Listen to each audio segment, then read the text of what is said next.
Hail comic book fans, today we're talking about Rogue Sun issue 9. In issue 9, Dylan faces the biggest threat he's had to, face up until this point. And this is going to linger into a bigger issue later on.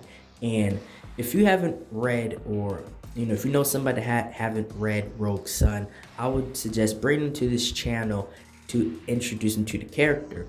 Rogue Sun, I would say, is just the supernatural dark underworld counterpart to Rogue Sun, which is more space and aliens and dealing with stuff like that.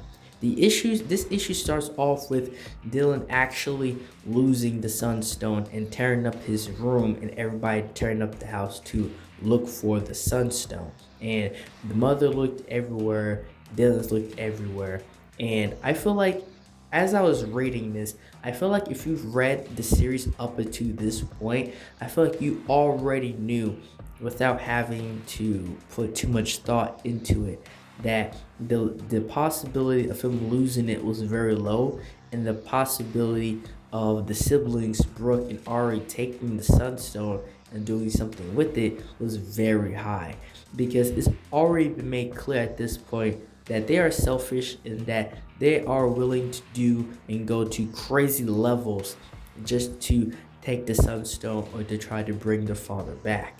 And we go from that because he had to race to school, and he was coaching this other kid, Brian, on getting a date for prom.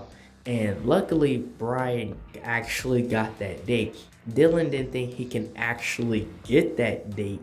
He just assumed, it was impossible, but he actually did. And Dylan, he like rewarded him for that, like, good job.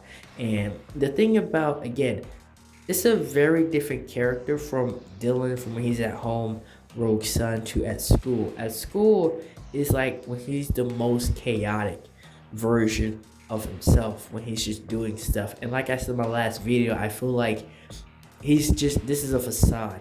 This is not really the him that everybody else gets to see. This is the him that he wants people to see. He's trying to act like, the cool guy, nothing really messes with him, whatever. But as he was trying to ask his girlfriend to prom, she already moved on from him.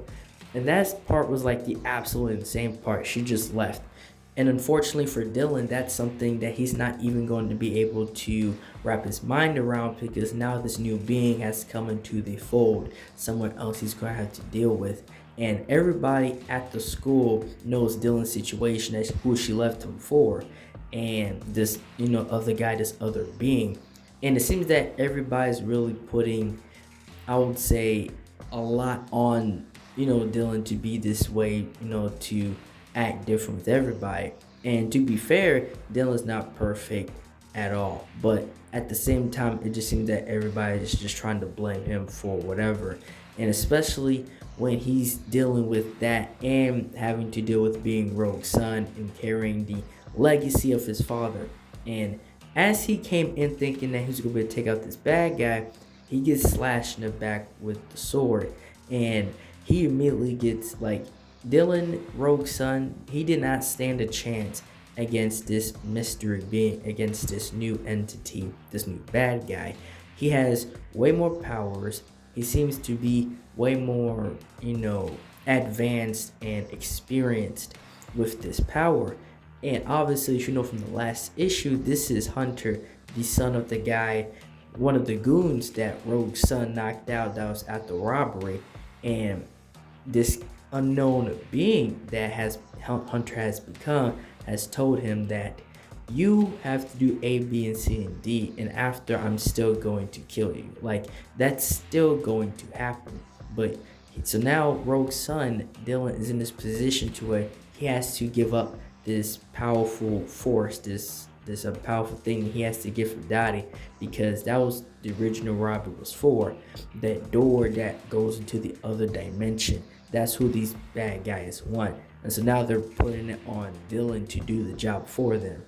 And this is the part of the story which is really, like, dark, I would say, because Hunter puts like a curse on the doctor. His breath is your breath, and if he dies, pretty much you're going to die as well.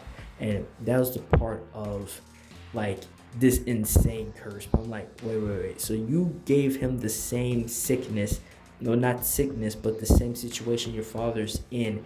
He just gave to the doctor, and now he has to actually like do his job and maybe do something terrible just to survive himself. And Dylan nearly died from his injuries, but the mother put him under like this shroud thing that will be able to heal him. And Brooks, he's an evil little rat because he acted like he actually cared about Dylan, which that wasn't the point. He just took the Sunstone for himself and went to his sister, and they put together like this massive ritual to try to bring the father back because they feel like Dylan needs their father. He needs Marcus to help him continue to be Rogue's son. The unfortunate part of this ritual is that instead of bringing back their father like they was looking forward to doing, they ended up bringing back a much older wielder of the Rogue's son. So now, not only did the ritual not work the way they wanted to, they are stuck with somebody completely different. And that is the end of the video. Thank you guys for watching this video. Like, share, subscribe for more, and thank you for watching.